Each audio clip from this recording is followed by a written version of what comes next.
Did you know Jamaica is divided into 14 parishes, each with its own unique flavor? Let's break them down quickly.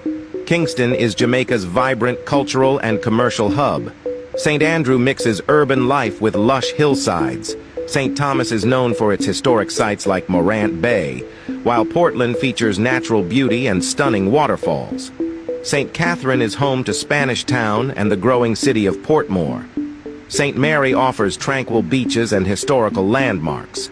St. Anne, the Garden Parish, is where you'll find Ocho Rios and Dunn's River Falls.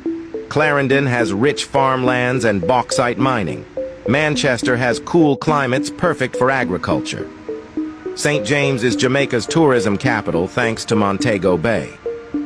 Hanover's Lucia blends history with coastal charm. Westmoreland is famous for Negril's beautiful beaches. Trelawney's legacy is in sugarcane, and St. Elizabeth combines fertile lands with the Black River. Which parish is your favorite?